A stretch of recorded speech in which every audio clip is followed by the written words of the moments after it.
Welcome to Zero Knowledge. I'm your host, Anna Rose. In this podcast, we will be exploring the latest in zero-knowledge research and the decentralized web, as well as new paradigms that promise to change the way we interact and transact online.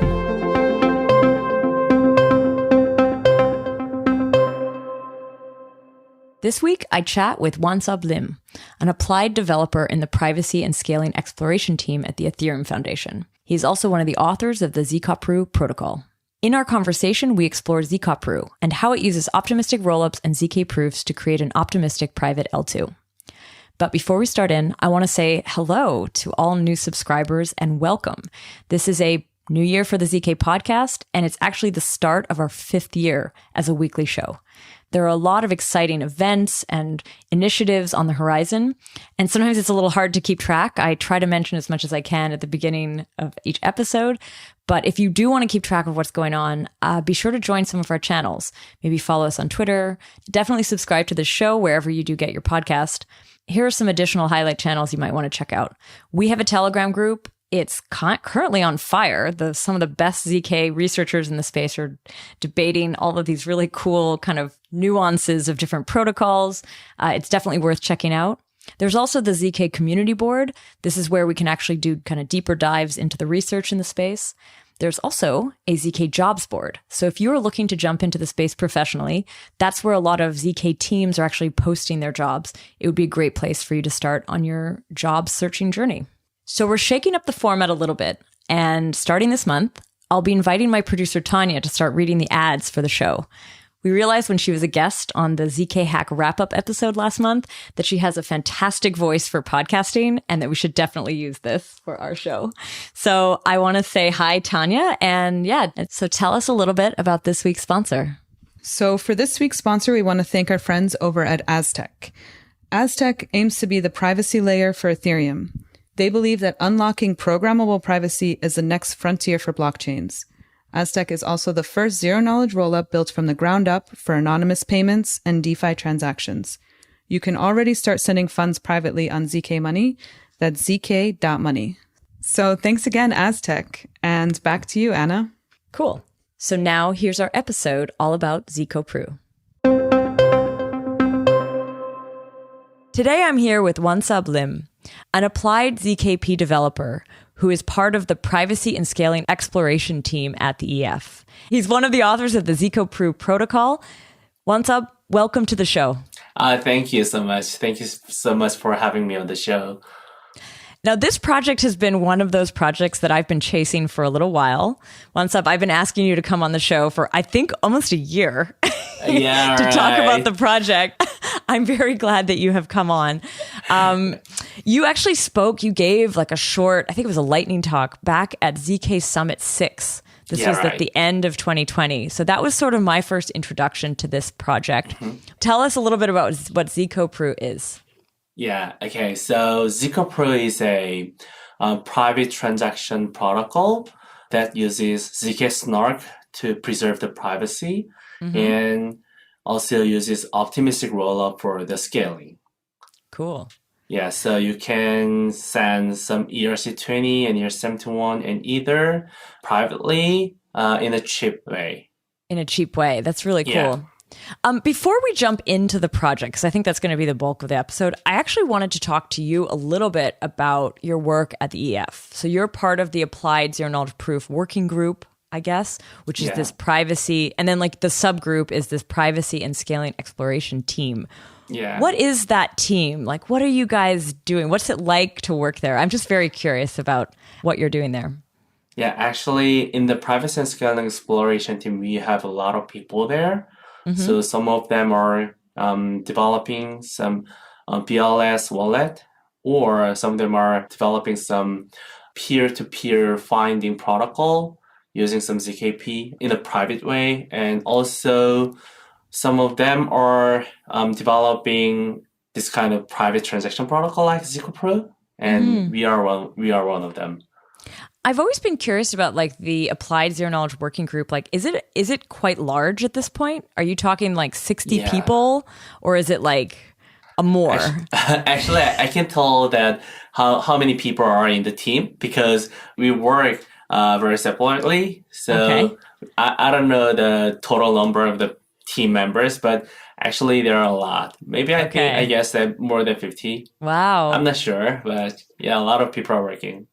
What about your team? What about the privacy and scaling exploration team? How big is that?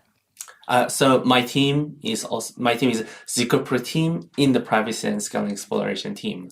I see. Okay, so how big is your team then? Let's find that out. Yeah, Zkopru team we are 8, including me. Okay, cool. Yeah. One last question about the sort of EF's applied working group. I mean, actually, is the ZKP applied working group, which is what I've always understood the group to be, is it the same thing as this privacy and scaling exploration team, or is it so? Okay, it's you've probably changed the name, and I have. Sorry about that. Yeah. Okay, cool. Is there a philosophy, like from what I've seen, it's often been like research projects, research papers, early implementations, and then they're kind of like spun out. Like they're kind of like a team will run with it and start to implement it. So what is the philosophy around creating some of these ideas? Like how does an idea come to a team and what happens with it? So actually, I think that we usually try to do some discussions between us as much as possible. And actually, the key philosophy of the team is that we are developing a public good. Mm-hmm. So we do some projects with a goodwill, and we are not try to commercialize the projects, because these are all projects are funded by EF, and actually that means these are the public goods. So we are focusing on the research and just trying to just spread these research outputs to the whole developers in the ecosystem. Very cool. Yeah. So let's dive into Zkopru. Zkopru is a protocol or is it a product? Actually, this is a protocol, and maybe we are thinking this is a reference implementation. I see. So and maybe let's go back to the start of this. How did the project start? What is the paper like? Like, what was that whole process? Yeah. So actually, this project started from 2019.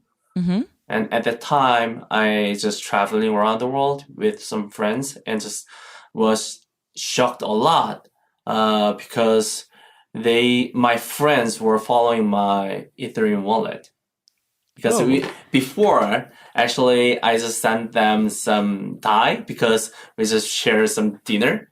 So, yeah. So actually, some of my friends were tracking my Ethereum wallet, and a year later, maybe a few months later, I just get some liquidated at the MakerDAO, and they just told me that I saw that you get liquidated at the MakerDAO like that. So I just felt that oh my god, actually we have really no privacy. No. Yeah. So that's wild.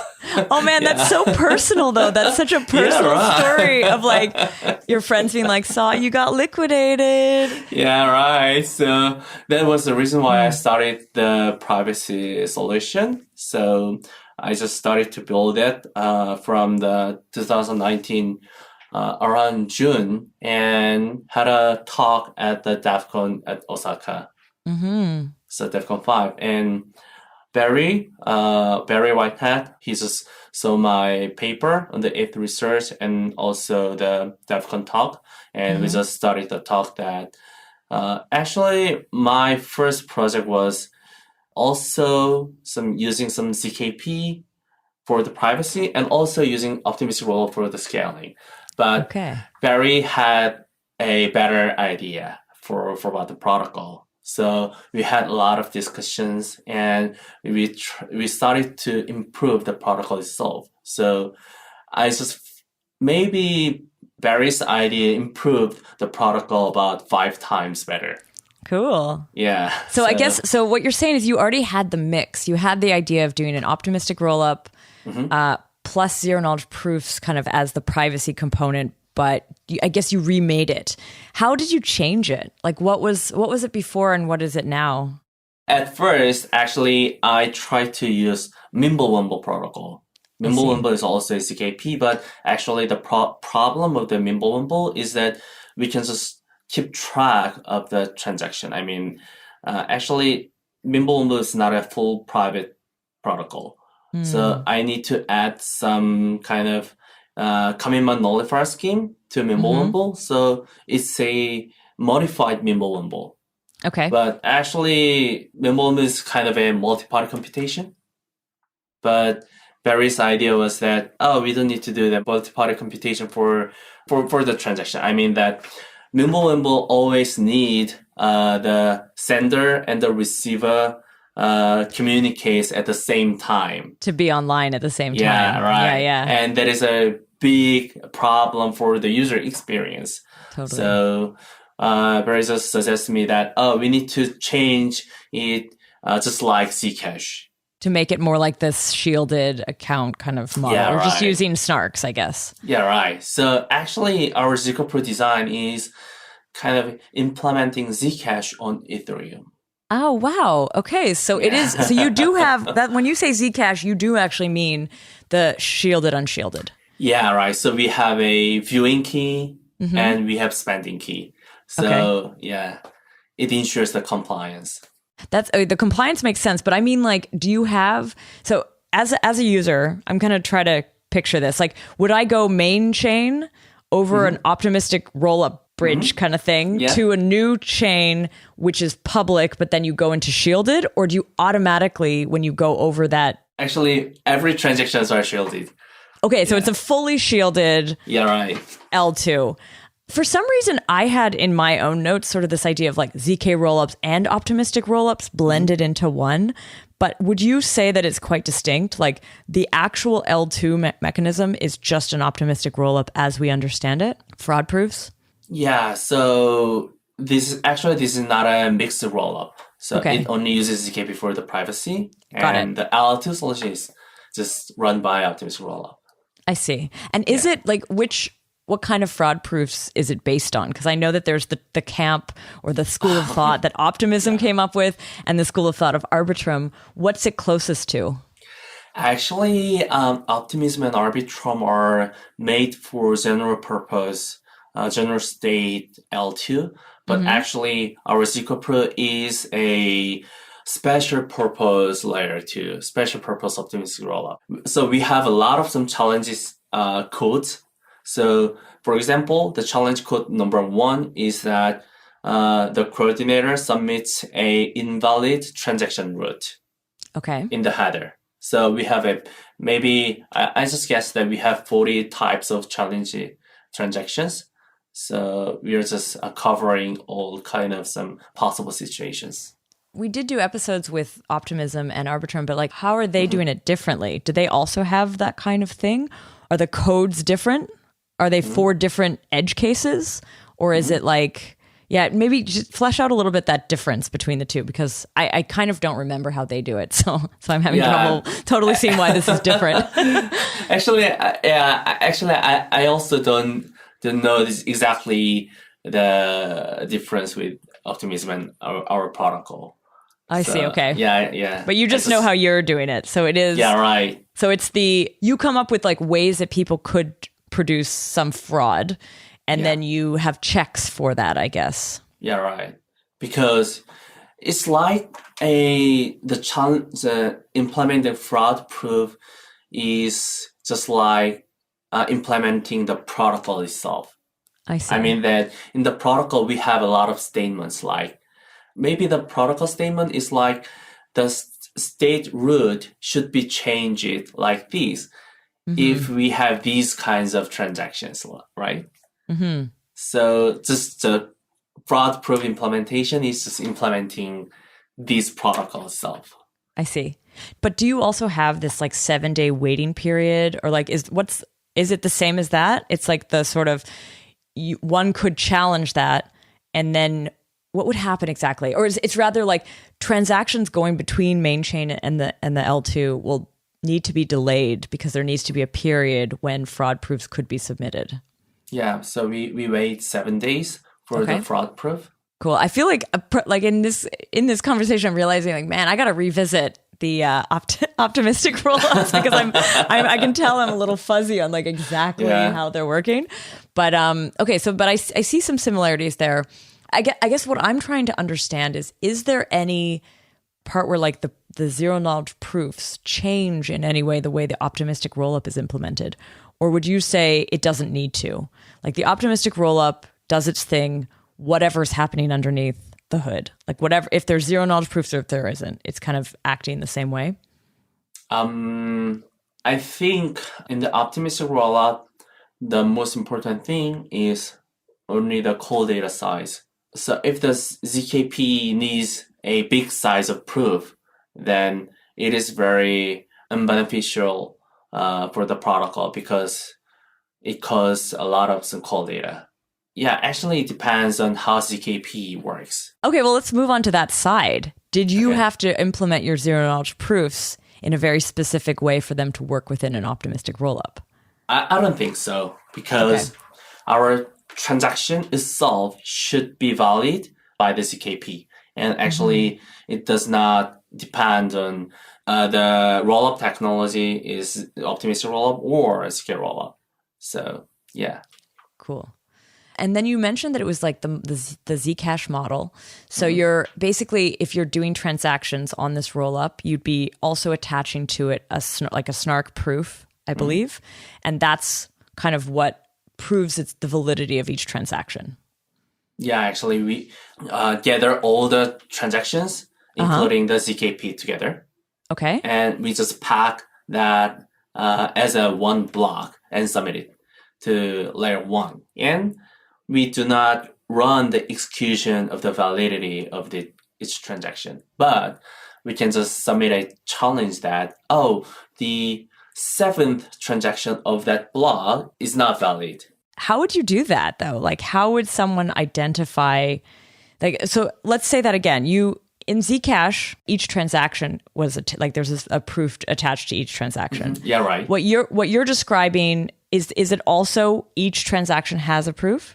Yeah, right. It does. Okay. But then you batch them together and these are written to main chain through this optimistic, like the way that most optimistic rollups are. So there's a sequencer, I guess.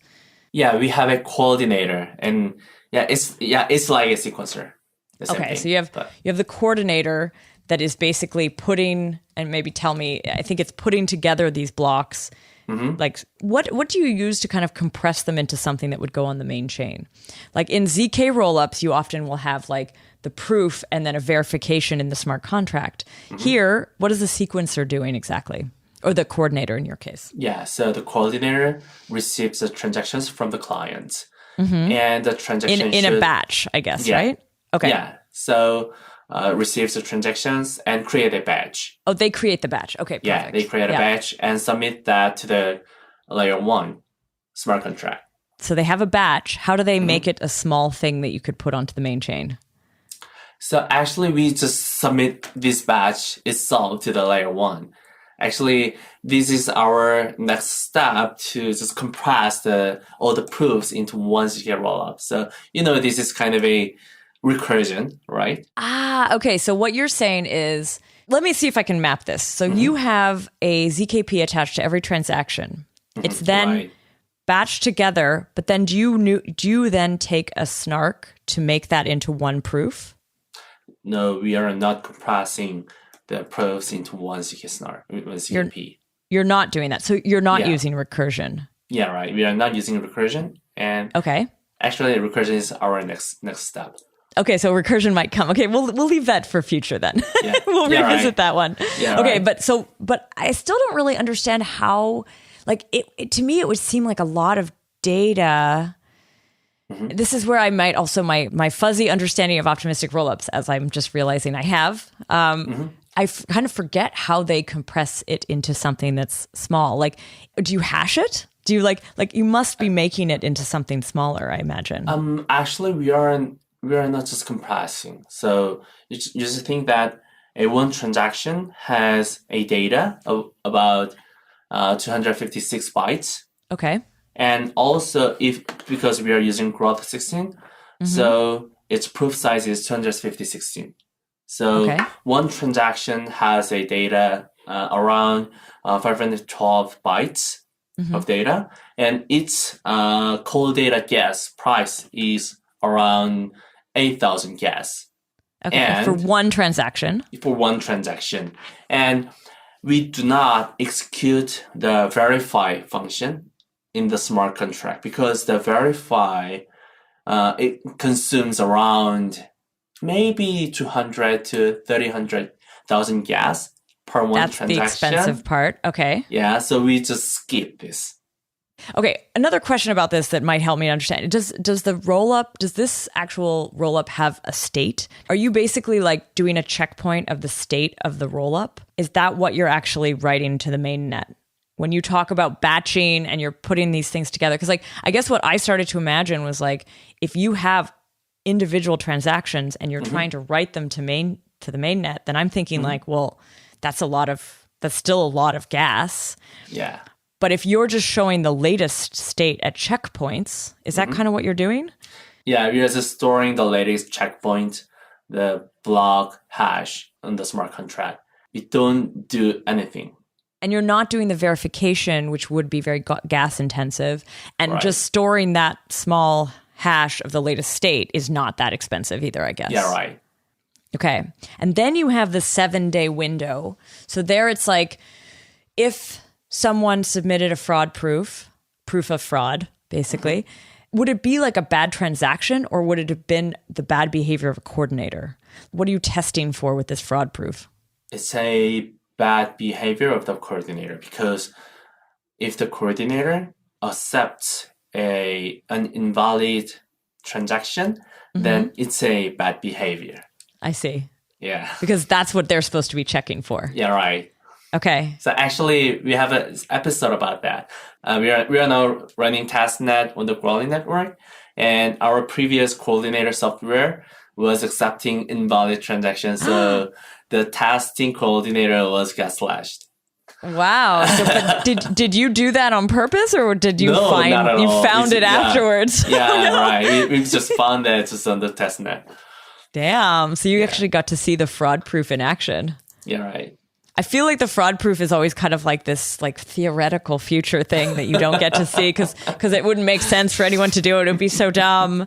But that's cool. You actually saw we are just encountering a lot of some slashing conditions we've never expected in our development stage. Yeah. Okay, so I think I'm following this more clearly now. And this is what you mean where there's no, like, I think the non-verification on chain actually helps me to understand why this is not gas intensive. I do wonder, we talked about sort of transactions, but is Zkopru only for transactions or does it also deal with any sort of programming? Like, is it purely like, I want to send privately or is it also like, I want to compute privately?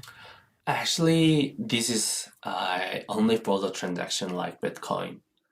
I see. And we are supporting some few features like atomic swap, and maybe the only some special feature of the protocol will be the atomic swap. So I have a ERC-721, and you have a 10 die of ERC-20. Okay. Then we want to exchange these each other. Yeah. On Zkopru network. Then we can exchange in a private way.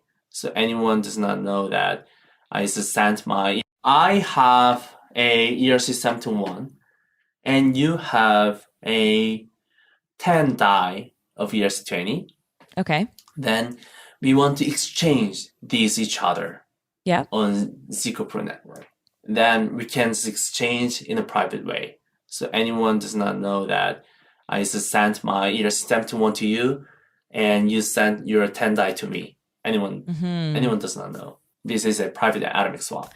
How are you doing that though? Because I know that's been like sort of that's the Shangri-La that everyone's trying to find. I think that's the wrong metaphor, but that's the sort of like goal of so many of these like private dexes.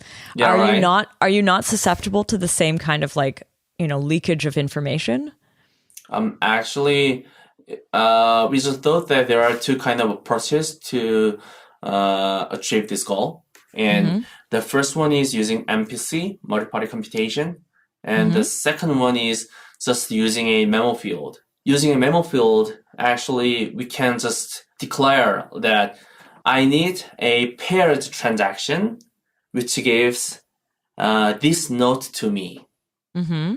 So when we try to do a private exchange between us, then I just tell you that, oh, Anna, please create a note, which amount is 10, and the currency is DAI, and the owner is 1 sub.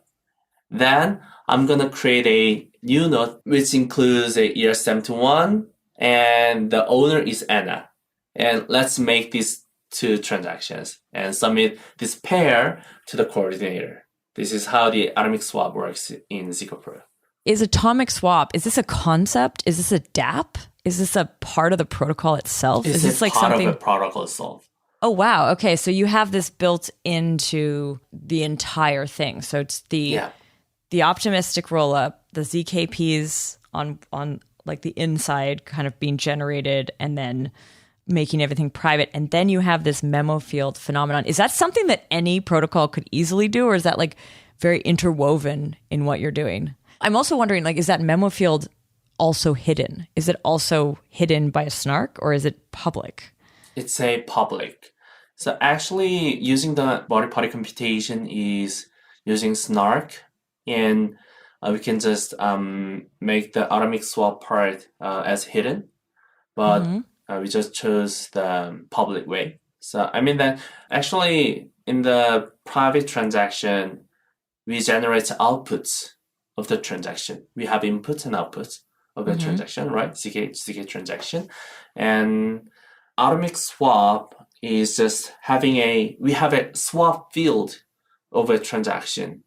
And it means that we need a transaction of at least 1 transaction in the batch, which have an output, which is exactly same with my swap field. Oh, okay. So you're kind of like you're doing both sides. Like it would one account kind of do.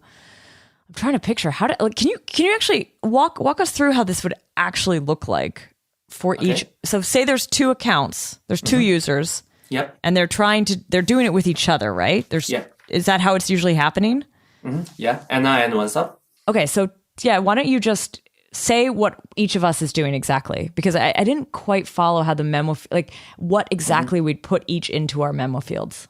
Yeah. Okay. Let me clarify a little bit. So our Zkopru transaction has a memo field and also swap field. Oh, I see. Okay, you created a new field. Yeah. Okay. Actually, the memo field is out of protocol, but swap field is a part of the protocol. Okay. Yeah. By the way, usually when I create a ZK transaction, then I spend my note and create 2 outputs. And the 2 outputs are the hash of the note, and the data of the note will be like the amount is 10 and the owner is Anna. Okay. Right? And if I use a swap field, then actually this is a kind of paired transaction. But I'm not putting both sides in, right? I'm just putting one, like say I have 10 DAI, you have 10 Ether. Wow. Okay. Weird trade. Yeah. But yeah, okay. Yeah, by the way, let's trade. You're a bad trader. Okay. So you have 10 Ether, I have 10 DAI. So what am I putting into the memo field if I have 10 DAI? So let's say that we are trying to trade 5 DAI to 5 Ether. Okay. Then I spend my 10 Ether note and create 2 notes. I see. And one is 5 Ether for me. And one is 5 for Ether for you.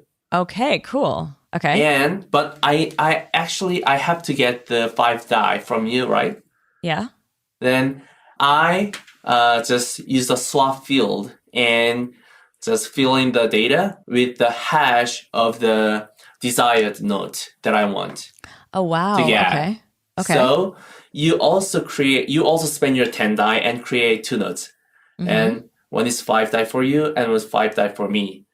And the 5 DAI for me the node for me should be equal. Should have the same hash hash. will be equal. Yeah. Yeah, of the swap field. And what is public then is the hash. Could one view the hash on chain on the L2?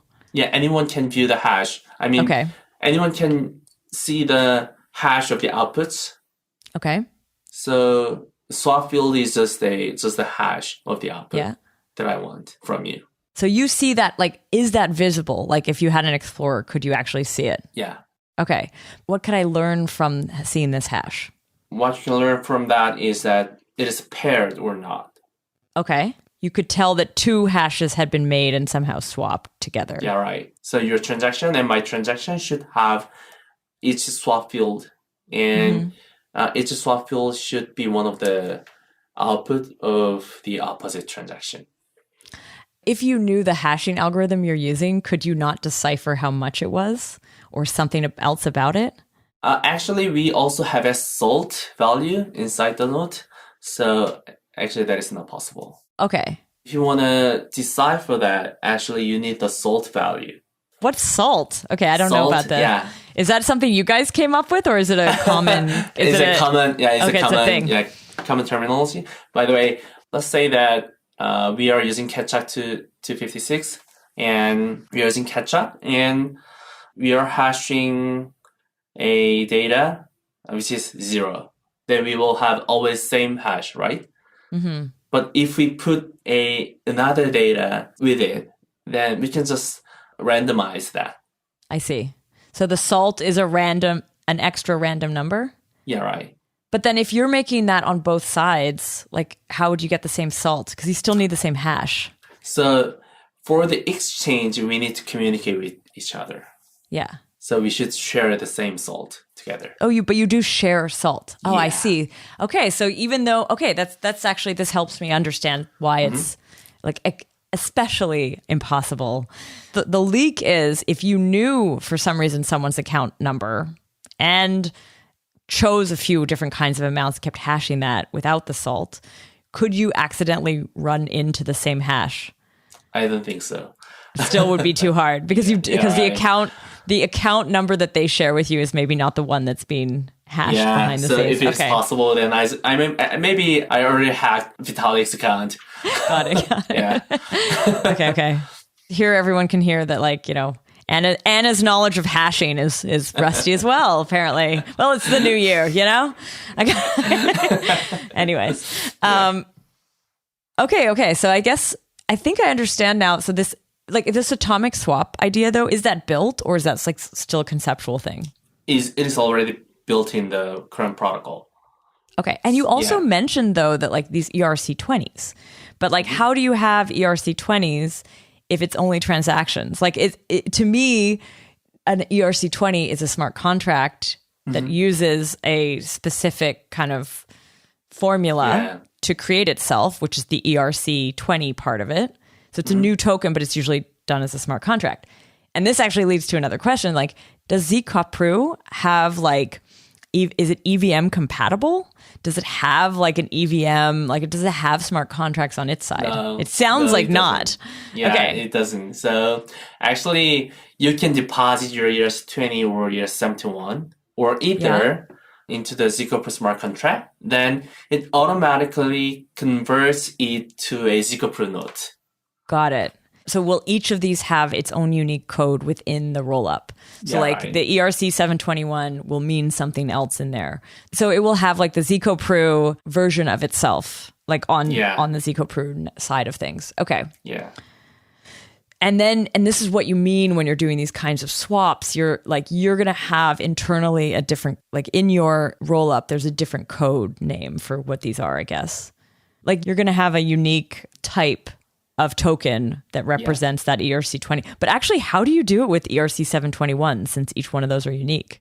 Yeah, actually, ERC 721 is one ERC 721 becomes one node. Okay. Yeah, every node is unique. Oh, wait, are you saying, but how, okay, sorry, let's take a step back. If there's, say you have 20 DAI and somebody else has 100 DAI and they both like want to move on to the rollup, They deposit it in the smart contract, but do you create on the Zkopru side very different notes for both of those, even though it's the same ERC20 type? Yeah. So if then we can have two notes, and because they have same address, ERC20 address, we can merge them into one note. Okay, so they do. So and then would they get like, I forget what number I used, like 20 and 100 or whatever, but it's like the person who put in 20, would they get 20 of these notes, or would they have one note that says they have 20 of this thing? When you say note, is there 20 notes plus 20 notes or 100 notes that go out, or is there one note that has a new value to it? That's sort of what I'm not clear on. Yeah, one note that has a value. Okay, and so there's one note created on the rollup. There's values underneath that, in that, and 20 of that note type will go to one person, and 100 would go to the other person on the rollup. Yeah, right. And what if later someone came with another 50 die? Like, I'm basically trying to understand, when you say note, do you mean like type? Is that like a currency type? Like, would all dies on the, like, because it's all the same contract, right? So it's like the same ERC20 contract on the main net. Would that reflect a single note type on your side? And then there's only one of those notes, but only, and what you have underneath the note is kind of like the balances. Actually, we have only one type of note, and each note have some fields. And the first field is amount, and the second field is the address, and the third field is like, is it NFT or not, like that. Okay. Yeah. And then but how do you decide between different ERC20s? Yeah, so we have address field inside the note. And when you say address field, do you mean the contract address? Yeah, right. Contract ERC20. Okay, got it. Okay. Yeah. I think when you said address, I thought maybe it was the address of the owners. Address of, also the owner and the address of the ERC20. Okay, so that's sort of what I'm trying. So you have amount. So the person who had put in 20 to the smart contract on mainnet now has 20. Like, it has this note that says you have 20 with the contract for DAI, like the address of the DAI contract.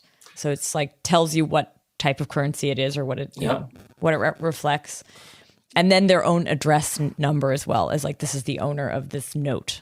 Yeah, right. Actually, the public key of the owner.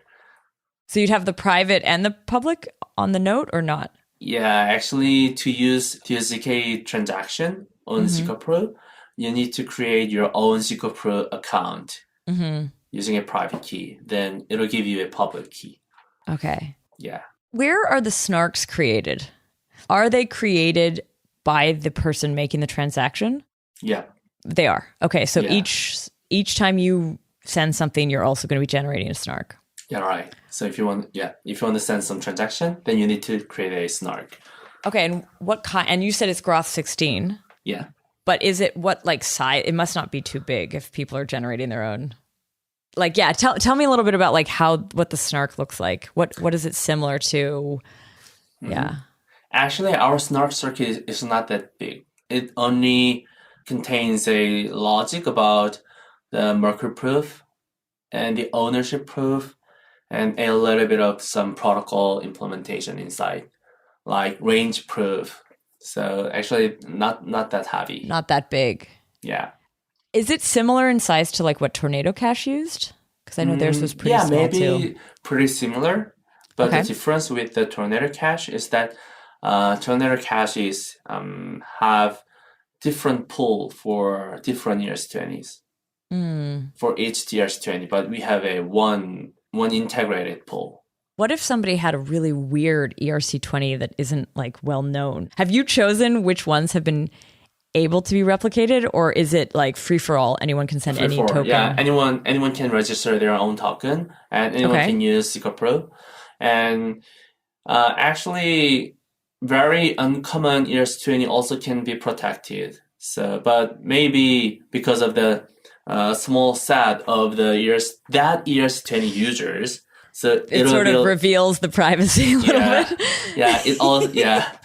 there is a little bit of privacy leak, but Yeah. protocol itself protects every kind of ERCs. Okay. But in that case, wouldn't the ERC 721s also leak? Because like they are unique and each one would be like, is there any way that each one would be traceable? Yeah, but let's say that I deposited CryptoKitty and I just transfer it to you and you transfer it to your friend and your friend transfer it to some other and that guy withdraw that. You'll see these two, but you would see that it on the main net, you'd see like it's almost like flipped over here without a trade. Yeah, we just can see that I deposited and whose name is Carl withdrew the CryptoKitty, but actually we don't know the trace of the transfers throughout it. Yeah. How, like, are there any UIs or interfaces already for this? Like, is there any, like, I'm trying to kind of picture how, I mean, I know how ZK Sync looks. I know so far. I mean, I don't know how the new versions will look, but like, I kind of know how often these L2s will build sort of interfaces so that you can actually like understand that you're locking something and you hit like I'm locking it, you accept the transaction or signature or whatever on MetaMask. Then you have this new interface, this new place where you can like do things like trade things.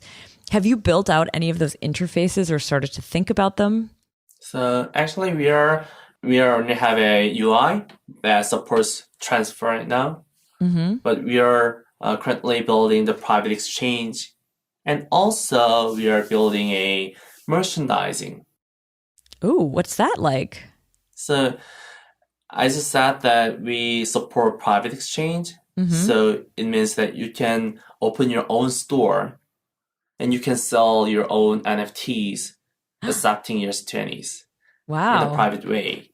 That also ensures the compliance. Wow. So, I've been trying to find the ZK NFT projects, but it sounds like you have sort of a potential model there. Yeah, right. So it's like a Web3 PayPal. Wow. Is this part of Zkopru's like goal? Yeah. Like, is this the team that's actually building it too? Yeah, right. So as Takamichi in the team is building the private exchange, and Robbie is also building the merchandising tool that uses this private exchange.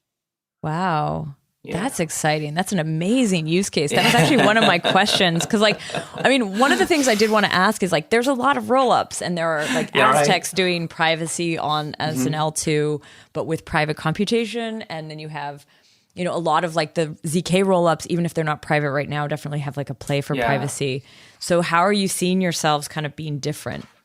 Yeah, so actually I think the final goal of this project is giving the merchandising tool to the ecosystem, to the people. And to achieve this goal, what we have to do is implement the private exchange. Actually, the private exchange is also a little bit difficult because it also uses blind find to find the peers to trade together. And also it uses a socialist linear protocol that to find the exact matched order between the seller and the buyer. And so just like this, we need to implement a private exchange. Also, we need to implement a merchandising tool. So actually there are a lot of some milestones for the team that we have to do. Yeah. That sounds awesome though. I just realized I wanted to double check something. So earlier in the episode, I asked you if the state was written to the chain, but now I'm realizing, and it's I'm remembering Zcash is a UTXO model.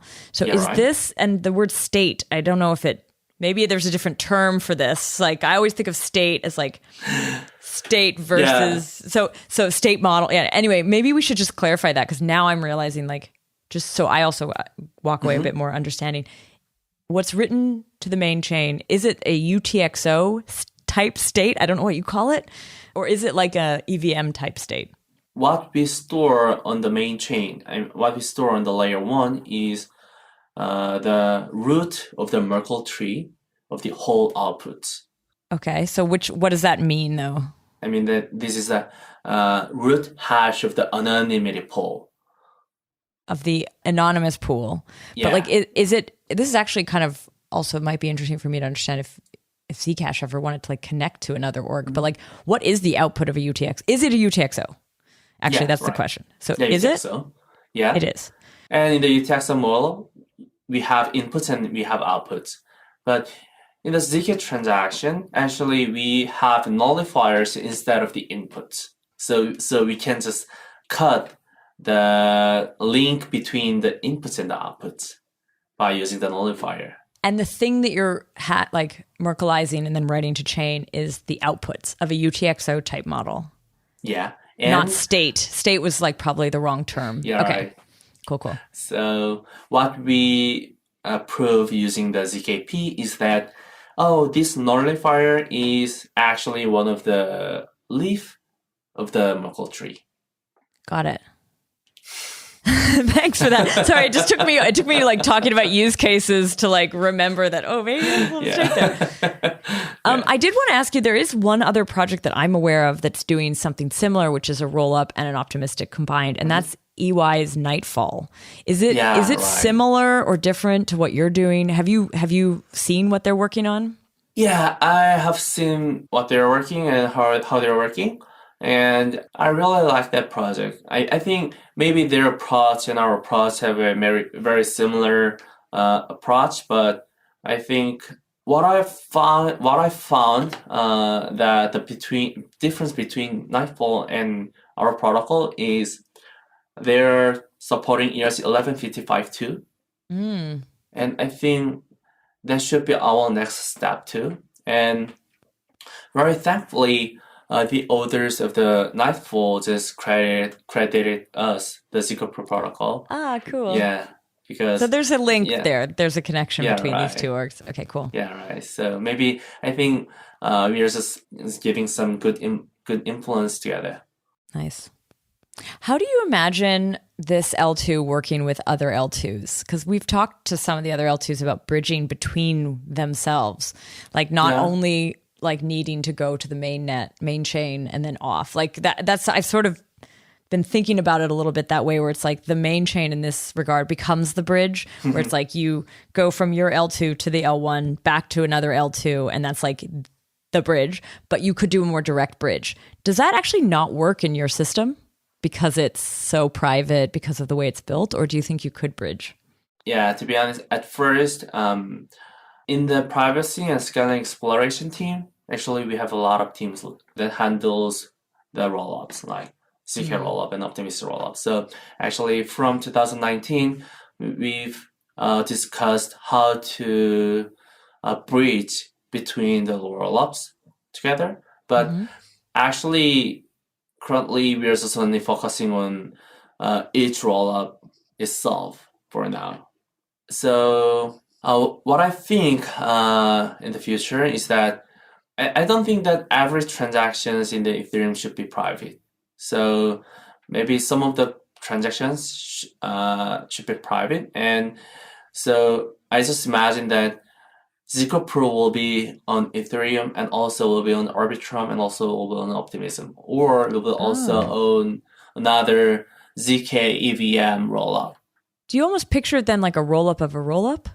Is it like it would be working because they're EVM compatible? So you could basically deploy Zkopru on like the Zkopru smart contract on their EVM, on the L2's EVM. Yeah, sure. Wow. Would it all link back to the same place though? Would it all be like into a single L2, or would there be like multiple? Yeah. They'll be all separated because I just believe that Zkopru is built for the privacy itself. So it can be used for this kind of merchandising or just transfers between some friends like that. So if I am using Optimism, then I think there should be another merchandising tool on Optimism. And I think we can use Zkopru for that. Would it not be easier to make like a private dApp on there? Like kind of how would you compare this type of project to a Tornado Cash? I know that their model is different, but I mean, like, could you not build this model as a dApp using smart contracts, or do you feel like it needs to live as an L2? Actually, I always think that every layer 2 or a dApp. Really? Yeah, I guess they're smart contracts, right? Yeah, right. Because this layer 2 is a blockchain which is implemented on smart contract. So actually, definitely they are dApps. Wow. Actually, this is the first time that someone said that on the show, I think.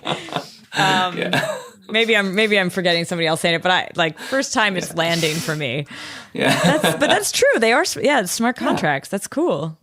That's what I'm thinking about the future of the Zkopru. And that's why you think of you could then, anywhere there's EVM compatibility, because it's written I'm guessing the smart contracts. Yeah. I mean, there's Solidity smart contracts, so you have them already. You could just redeploy this. And since the entire logic of the rollup is in those smart contracts, right? Yeah. So then you could just redeploy it, and it would actually the only trouble would potentially be adoption or having enough people using it so that the privacy is preserved. But yeah, that's interesting. Yeah, definitely. And I don't think that we need to use Optimistic Rollup for the scaling forever. I mean, we're just developing the protocol. So at the end, maybe there will be a possibility to use the zk-Rollup. And also, we can use recursion and maybe other protocol, maybe other techniques to improve the protocol. Cool. Yeah, I mean, that was a question I had. We kind of pushed that off, this idea of future work and what you have planned. Are you also thinking potentially of ever changing your circuit? Or do you think for now that's going to stay as it is?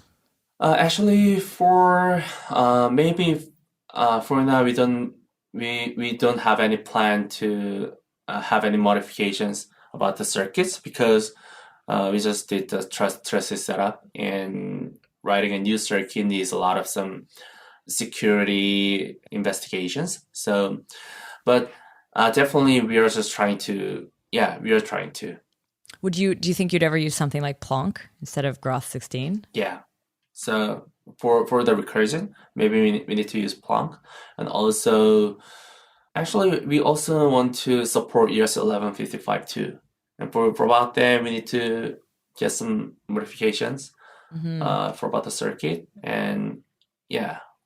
Sorry, you said ERC 115 or what? Yeah, 1155, yeah. Oh, yeah, okay. Cool. Nice.